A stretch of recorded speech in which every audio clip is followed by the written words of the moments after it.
निवडणुका म्हणले की हार जीत असते शेवटी. जसं खेळामध्ये जिंकणारा हारणारा असतो तशाच या निवडणुकीकडे आम्ही पाहतोय. याच्यामध्ये निश्चितपणाने आम्ही आत्मचिंतन करू आणि जो पुणेकरांनी पिंपरी चिंचवडकरांनी आम्हाला कौल दिलाय तो आम्ही खुल्या मनाने स्वीकारलेला आहे.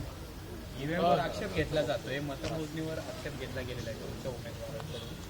योग्य वाटतं तुम्हाला काही फेरफार झालेला होता?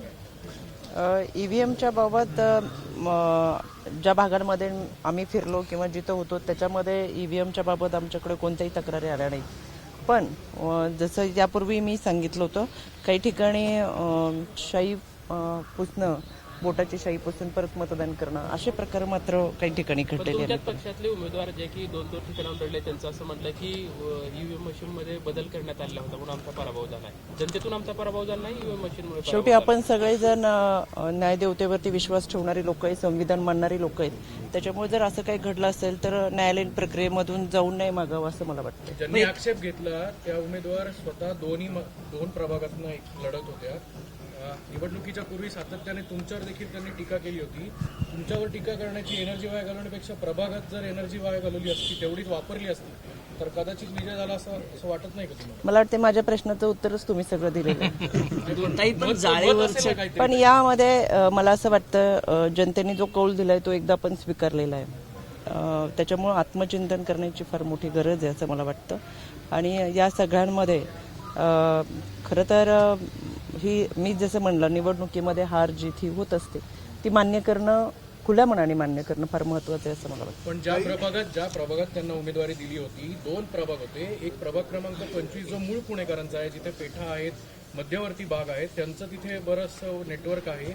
आणि शिवाय 26 मध्ये सुद्धा त्यांना उमेदवारी दिली. पक्षाकडनं 2 उमेदवारी देऊन सुद्धा जर निकाल अपेक्षेपेक्षा येत नसेल तर कोण याला जबाबदार असेल? मला असं वाटतं पक्ष याबाबत निश्चितपणाने विचार करेल. दोन पक्षातील 2 पदं देण्यावर त्यांचा आक्षेप होता. 2 ह्याच्यावरती उमेदवारी घेतली आणि ईव्हीएम मशीनमुळे खरं तर जाळीवर चढणं योग्य वाटतं का? कारण की जिथं संविधानाच्या बाबतीत पुणेसारख्या शहरामध्ये खरं तर पुणेकरांनी हे सगळं पाहिलं. पुणेकरांना अशा गोष्टी आवडत नाहीत. शेवटी तुम्ही एक न्यायालयीन प्रक्रिया आहे, एक लोकशाही आहे, एक संविधानिक प्रक्रिया सुरू असताना तर त्या प्रक्रियेमधून जाणं फार गरजेचं आहे असं पुणेकरांचं असं. आणि पुणेकर हे सुज्ञ पुणेकर आहेत, समंजस पुणेकर. आणि पुणेकरांना ज्या पद्धतीने आता पुणेकरांनी जो कौल दिला तो आम्ही मान्य केला. ते असे म्हणतात की लोकशाही जिवंत ठेवण्यासाठी असे काही स्टंट करावे लागतात. ते प्रत्येकाचं मत असू शकतं, ते पुणेकरांचं मत नाहीये. काही आपण महानगरपालिकेमध्ये बघितलं की दोन्ही राष्ट्रवादी एकत्र आले, मात्र चिन्ह घड्याळ आणि तुतारी या 2 वेगवेगळ्या चिन्हांवर लढले. जिल्हा परिषद म्हणजे मोठा फटका तिथं बघितला आपण. हो. तर जिल्हा परिषदमध्ये कशा पद्धतीने दोन्ही पक्ष एकच चिन्हावर लढावेत अशी चर्चा पक्षामध्ये सुरू आहे. घड्याळ या चिन्हावर दोन्ही राष्ट्रवादी म्हणजे साहेबांच्या आणि दादांच्या उमेदवारांनी एकत्र लढावं अशी चर्चा आहे. अशी काही म्हणजे होईल असं वाटतं तुम्हाला? मी आपल्याच माध्यमांमधून ही सगळी चर्चा पाहिलेली आहे. यामध्ये ज्यावेळेस बारामतीमध्ये सगळेजण एकत्र आले त्यानंतर बाहेर येऊन प्रदेशाध्यक्ष शशिकांत शिंदे यांनी याबाबत वक्तव्य केलेलं आहे. आणि मला असं वाटतं आता दादाही आपल्याशी संवाद साधतीलच. पण यामध्ये ज्या चुका महानगरपालिकेच्या निवडणुकांमध्ये काही झालेल्या आहेत ते टाळण्यासाठी निश्चितपणाने जो विचार होईल त्यामध्ये एका चिन्हावरती आणि जास्तीत जास्त घड्याळाच्या चिन्हावरती निश्चितपणाने लढण्याचा प्रयत्न जिल्हा परिषद पंचायत समितीला होईल. पण याबाबत अजूनही चर्चा आहे. काही ठिकाणी तुतारी जे चिन्ह येईल त्या चिन्हावरती एकच चिन्हावर लढत फायदा होईल निश्चितपणाने. कारण की आम्ही महानगरपालिकेच्या निवडणुकीमध्ये पाहिलं की 4 उमेदवारांना मतं देताना बऱ्याच वेळा गोंधळ उडत होता की जेव्हा आम्ही 2 घड्याळ 2 तुतारी असं चिन्ह सांगत होतो त्यावेळेस त्यांचं कन्फ्युजन होत होतं की आपण मतदान कसं करायचं. एक सलग तुतारी किंवा एक सलग घड्याळ असं जर सांगितलं असतं तर अजून त्याचा फायदा झाला असता. त्याच्यामुळे मतदान करताना नागरिकांचा गोंधळ होत होता, हेही आम्हाला प्रकर्षाने जाणवलं. त्याच्यामुळे काही प्रभागामध्ये आम्ही 4ही ठिकाणी आमचे उमेदवार हे 4ही तुतारीच्या चिन्हावर होते, काही ठिकाणी 4ही घड्याळाच्या चिन्हावर होते. तिथं पाहिलं तर आपण बारकाईने लक्षात येतं की तिथे आम्हाला फायदा झालेला दिसतो.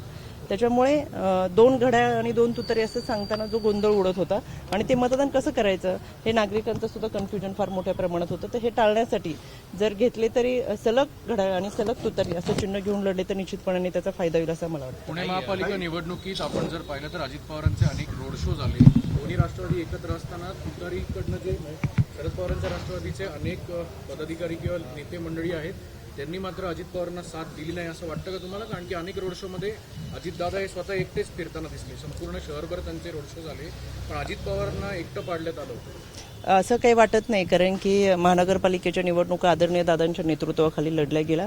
स्थानिक पातळीवरती तिथं तुतारीचे उमेदवार होते, तिथं तुतारीचे पदाधिकारी काम करत होते.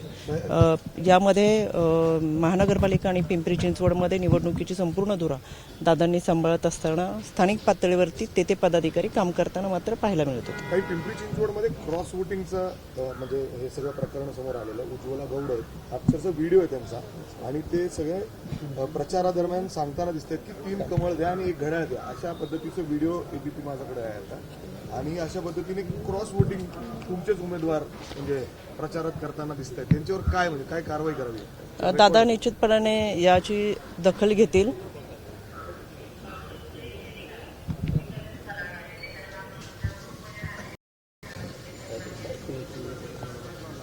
क्रॉस वोटिंगसाठी 1 घड्याळ याच्यामध्ये दादा निश्चितपणाने दखल घेतील. शेवटी पॅनल टू पॅनल मत, मग कुठलाही पक्ष असू दे, प्रत्येकाने ठरवलेलं असतं की आपल्या पक्षाचे उमेदवार आपल्याला निवडून आणायचे. त्याच्यामुळे क्रॉस वोटिंग जर होत असतं तर हे चुकीचं होतं, कारण की शेवटी तुम्ही पक्षाची बांधील नाही त्याचा असा अर्थ होतो. त्याच्यामुळे निश्चितपणाने दादा या गोष्टीची दखल घेतील. आजच्या बैठकीत काय काय डिस्कशन झालं? आता जिल्हा परिषद पंचायत समितीच्या संदर्भातल्या चर्चा सुरू आहेत, आणि यामध्ये स्थानिक पातळीवरती प्रत्येक तालुकानिहाय तालुक्याचे जे नेते आहेत त्यांच्याशी चर्चा करून उमेदवार ठरवले जातात आहेत. त्याच्यामुळं ज्या पद्धतीने आपण म्हणताय जास्तीत जास्त उमेदवार निवडून येण्यासाठी स्थानिक पातळीवरचे निकष याच्यावरती चर्चा करू. धन्यवाद. एबीपी माझा, उघडा डोळे बघा नीट.